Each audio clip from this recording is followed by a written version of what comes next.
এরপরে প্রশ্ন হলো, কোন যুবক মুসল্লি নামাজে জোরে আমিন বলল, নামাজ শেষে কিছু মানুষ তার সাথে খারাপ আচরণ করলো, এখন সে মসজিদে যায় না, এর দ্বারা কে গুনাহগার হবে? আল্লাহ তাআলা মাফ করুন। কোন যুবক মসজিদে যদি জোরে আমিন বলে, তাকে যদি কেউ সেজন্য ধমক দেয় এবং এর কারণে যুবক যদি মসজিদ থেকে দূরে সরে যায়, যিনি ধমক দিয়েছেন কাল কিয়ামতে তাকে জবাবদিহি করতে হবে এর জন্য।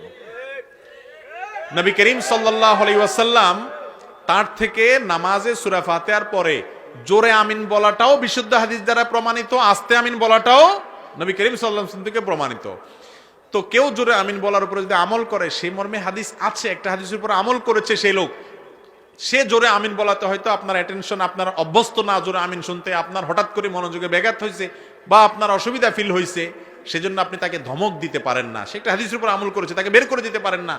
আবার একইভাবে যিনি জোরে আমিন বলছেন তিনি যদি মনে করেন যে আস্তে আমিন বললে নামাজ হবে না, ভুল, কারণ আস্তে আমিন বলার কথাও হাদিসে আছে।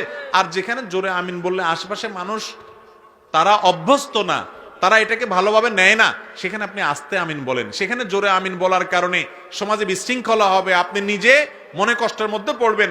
নিজেকে মনে কষ্টর মধ্যে এভাবে ফেলার কোনো বিশেষ গুরুত্ব, বিশেষ প্রয়োজন নাই, অন্তত এরকম যেখানে এটার কারণে ঝামেলা তৈরি হবে সেই জায়গায়। কথা কি বুঝাতে পারছি?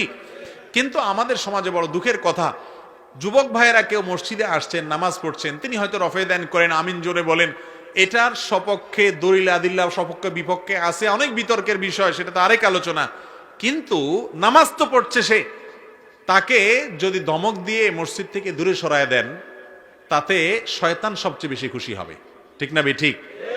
কারণ এই যুবক মসজিদে আসছে, আপনি অ্যাপ্রিসিয়েট করা উচিত। হাক বুকে বাঁধক আর নাভির নিচে বাঁধক, আমিন জোরে বলুক আর আস্তে বলুক, যুবক যে মসজিদে আসছে এটাই তো আনন্দের বিষয়।